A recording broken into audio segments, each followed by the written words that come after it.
Hello दोस्तों, नमस्कार। एक बार पुनः स्वागत है आपके अपने यूट्यूब चैनल पर।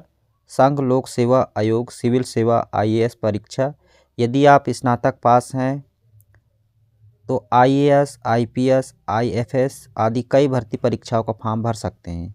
इस वीडियो पर आपको संपूर्ण जानकारी देखने को मिलेगी कि ऑफिसर कैसे बनते हैं, क्या क्या पढ़ना पड़ता है, कैसे एग्ज़ाम होता है, कैसे फॉर्म भराया जाता है, कब वैकेंसी आती है। सब कुछ इस वीडियो पर मैं बताने वाला हूं। तो जानकारी पाने के लिए आपको वीडियो के अंत तक बने रहना होगा। तो दोस्तों, संघ लोक सेवा आयोग द्वारा प्रतिवर्ष भारतीय प्रशासनिक सेवा आईएएस, भारतीय पुलिस सेवा आईपीएस, भारतीय विदेश सेवा आईएफएस, भारतीय राज्य सेवा आईआरएस, भारतीय डाक सेवा, भारतीय रेलवे लेखा सेवा, भारतीय लेखा परीक्षक सेवा, भारतीय रेलवे यातायात सेवा, भारतीय सूचना सेवा, केंद्र शासित प्रदेशों की सिविल सेवा ग्रुप बा, पुलिस सेवा ग्रुप बा आदि के लिए संयुक्त सिविल सेवा परीक्षा का आयोजन किया जाता है। और इस परीक्षा के लिए विज्ञापन प्रतिवर्ष सामान्यतः अप्रैल या फिर मई माह में रोजगार समाचार में जारी किया जाता है। और इसकी प्रारंभिक परीक्षा सामान्यतः मई जून माह में रायपुर, बिलासपुर सहित देश के विभिन्न केंद्रों में आयोजित किया जाता है। और मुख्य परीक्षा सामान्यतः सितंबर या अक्टूबर में आयोजित किया जाता है। आप बात को समझ गए होंगे दोस्तों, दोबारा शायद मुझे पढ़ने की आवश्यकता नहीं पड़ेगी। बात करें शैक्षणिक योग्यता की इन सभी परीक्षाओं के लिए, तो किसी मान्यता प्राप्त विश्वविद्यालय से स्नातक या समकक्ष डिग्री जो उम्मीदवार स्नातक की परीक्षा में बैठ रहे हैं और जिनका अंतिम परिणाम प्राप्त नहीं हुआ है, वे भी प्रारंभिक परीक्षा में सम्मिलित हो सकते हैं। आयु सीमा की बात करें तो जिस वर्ष आवेदन किया जा रहा है उस वर्ष 1 अगस्त को आवेदक की आयु 21 वर्ष पूर्ण होनी चाहिए, किंतु 32 वर्ष से अधिक नहीं होनी चाहिए। ठीक है दोस्तों, आगे देखिए। भारत सरकार के निम्नानुसार उच्चतम आयु सीमा में जैसे कि अनुसूचित जाति, अनुसूचित जनजाति के अभ्यर्थियों को 5 वर्ष या अन्य पिछड़ा वर्ग के अभ्यर्थियों को 3 वर्ष, निःशक्त अभ्यर्थियों को 10 वर्ष तथा भूतपूर्व सैनिक एवं कार्यरत शासकीय सेवकों को निम्नानुसार उच्चतम आयु सीमा में छूट दी जाती है। अवसरों की संख्या मतलब कितने बार उम्मीदवार परीक्षा में बैठ सकता है। तो देखिए, जो उम्मीदवार अन्य सभी योग्यताएं पूर्ण करते हैं उन्हें उक्त परीक्षा में 6 बार शामिल होने की पात्रता होती है। यह बंधन अनुसूचित जाति, अनुसूचित जनजाति वर्ग के आवेदकों पर लागू नहीं होता है तथा अन्य पिछड़ा वर्ग के आवेदकों के लिए अवसरों की अधिकतम संख्या 9 है। अब आवेदन की प्रक्रिया, किस प्रकार से आवेदन करते हैं। तो देखिए, आवेदकों को सिर्फ ऑनलाइन आवेदन करना होता है। उम्मीदवार, यहाँ पर वेबसाइट दिया गया है यूपीएस ऑनलाइन nic.in वेबसाइट का प्रयोग करके ऑनलाइन आवेदन कर सकते हैं। परीक्षा 2 चरणों में आयोजित की जाती है।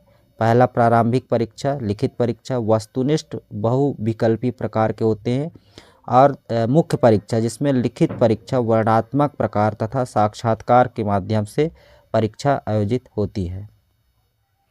प्रारंभिक परीक्षा में देखिए वस्तुनिष्ठ प्रकार की होती है, जिसमें प्रथम प्रश्न पत्र और द्वितीय प्रश्न पत्र। प्रथम प्रश्न पत्र में सामान्य अध्ययन 200 अंक का होता है, 2 घंटे का, और द्वितीय प्रश्न पत्र जिसमें मानसिक योग्यता कहना चाहिए तो उसको योग्यता परीक्षा होती है 200 अंकों का। तो इस प्रकार से जो प्रारंभिक परीक्षा होती है वो 400 अंकों का होती है, 2 घंटे यानी 4 घंटे की। ठीक है, ये दोनों प्रश्न पत्र वस्तुनिष्ठ प्रकार के होंगे। प्रश्नों के गलत उत्तर देने पर 1/3 अंक काटा जाता है। द्वितीय प्रश्न पत्र अर्हक पेपर होता है, जिसके लिए न्यूनतम अर्हक 33% निर्धारित किया गया है। प्रारंभिक परीक्षा की मेरिट सूची हेतु द्वितीय प्रश्न पत्र के अंक नहीं जोड़े जाते हैं। आप समझ गए होंगे, हालांकि कई बार आप पीएससी की एग्ज़ाम दिए होंगे तो आप समझ गए होंगे। वे आवेदक जो प्रारंभिक परीक्षा में अर्हता प्राप्त कर लेते हैं वे उस वर्ष की मुख्य परीक्षा में प्रवेश के लिए पात्र होते हैं।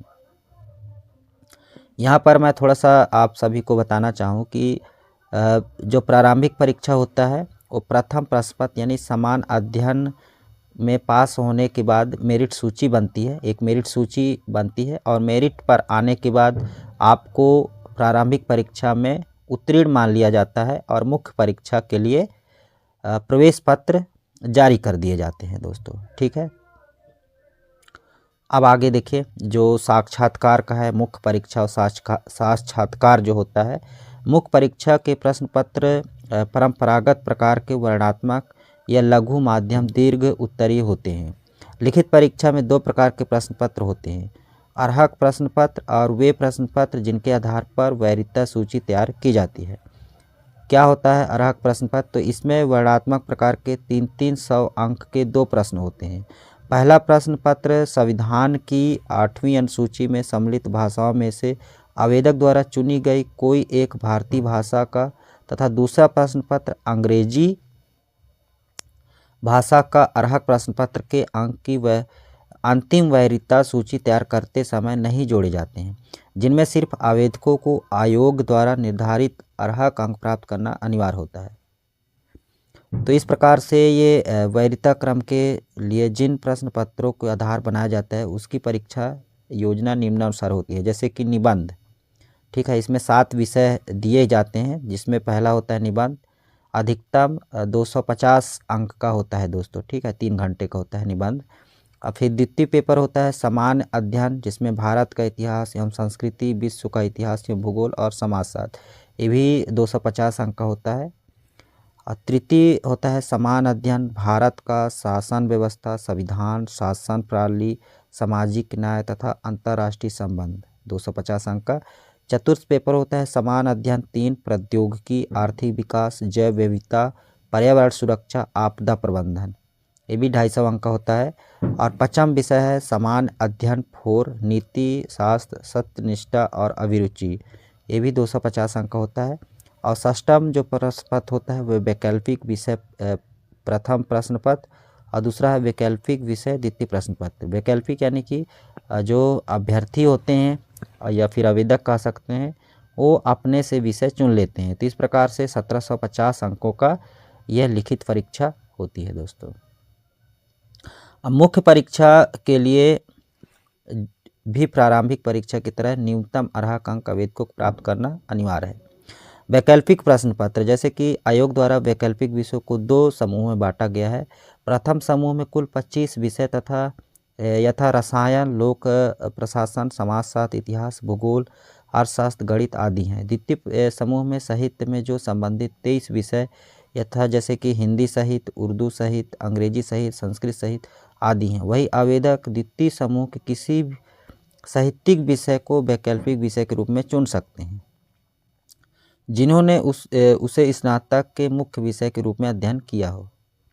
चयन प्रक्रिया, अब चयन प्रक्रिया किस प्रकार से होता है? उत्तीर्ण होने के बाद तो मुख्य परीक्षा में अर्हक घोषित किए गए आवेदकों का संवर्गवार वरीयता सूची तैयार की जाती है तथा प्रत्येक पद के विरुद्ध सामान्यतः 3 आवेदकों को साक्षात्कार के लिए बुलाया जाता है। साक्षात्कार 275 अंक का होता है। साक्षात्कार में सॉरी दोस्तों, माय मिस्टेक। तो देखिए दोस्तों, साक्षात्कार में 275 अंक का होता है और साक्षात्कार में उत्तीर्ण होने के लिए कोई न्यूनतम अर्हक अंक प्राप्त करना अनिवार्य नहीं है। ठीक है, आयोग द्वारा अभ्यर्थी का चयन लिखित परीक्षा के कुल 1750 तथा साक्षात्कार के कुल 275 अंकों के कुल प्राप्तांक के आधार पर किया जाता है। तो इस प्रकार से ये चयन प्रक्रिया होती है। पाठ्यक्रम देखिए इस प्रकार से होते हैं। जो प्रारंभिक परीक्षा का पाठ्यक्रम होता है, प्रथम प्रश्न पत्र में किस तरीके के प्रश्न पूछे जाते हैं? तो पहला समान अध्ययन, इसमें भारत की इतिहास, स्वतंत्रता आंदोलन, भूगोल, संविधान एवं राज्य व्यवस्था, अर्थव्यवस्था, दर्शन, कला एवं संस्कृति के साथ साथ समान विज्ञान, राष्ट्रीय और अंतर्राष्ट्रीय महत्व की समसामयिक घटनाएं, खेलकूद एवं पर्यावरण से संबंधित प्रश्न होते हैं। द्वितीय प्रश्न पत्र जो योग्यता परीक्षा होती है, इसमें बोधगम्यता, संचार कौशल सहित व्यक्तिक कौशल, तर्क कौशल एवं विश्लेषण क्षमता, सामान्य मानसिक योग्यता, संख्यात्मक अभिरुचि, अंग्रेजी भाषा का प्रारंभिक ज्ञान 10वीं स्तर का होता है आदि से संबंधित प्रश्न होते हैं। वहीं जो लिखित परीक्षा होती है इसके पाठ्यक्रम आवेदक संघ लोक सेवा आयोग की वेबसाइट www.upsc.gov.in से डाउनलोड कर सकते हैं। वैकल्पिक विषयों का पाठ्यक्रम अनर्स स्तर का होता है, अर्थात स्नातक से थोड़ा अधिक और स्नातकोत्तर से थोड़ा कम, यानी कि इंजीनियरिंग, मेडिकल तथा लॉ के प्रश्न पत्रों का स्तर स्नातक स्तर का होता है। इस साक्षात्कार या व्यक्ति परीक्षण में किस तरीके के प्रश्न पूछे जाते हैं, तो देखिए साक्षात्कार में आयोग अभ्यर्थियों से यह उम्मीद करता है कि वे केवल विद्या अध्ययन के विषय विशेषज्ञों से ही सूझबूझ के साथ रुचि न लेते हुए अब तो उन घटनाओं में भी रुचि लेते हों जो उनके चारों ओर अपने राज्य या देश के भीतर या बाहर घट रही है, तथा आधुनिक विचारधाराओं और उन नई खोजों में भी रुचि लें जिनके प्रति एक सुशिक्षित व्यक्ति में जिज्ञासा उत्पन्न होती है। तो इस प्रकार से दोस्तों जो IAS, IPS, IFS की परीक्षा होती है, जो सिविल सेवा की परीक्षा होती है, तो इस तरीके से होती है दोस्तों। ठीक है, तो उम्मीद है जानकारी आपको मिल गई होगी, किस प्रकार से ऑफिसर बनते हैं, किस प्रकार से परीक्षा होती है, किस प्रकार से चयन होता है। संपूर्ण जानकारी मैंने बताने की कोशिश किया है। अगर आप इसका PDF चाहते हैं तो हमारे टेलीग्राम लिंक से आपको मिल जाएगी दोस्तों। फिलहाल इस वीडियो में इतना ही, मिलते हैं नई जानकारी के साथ, तब तक ले जय हिंद।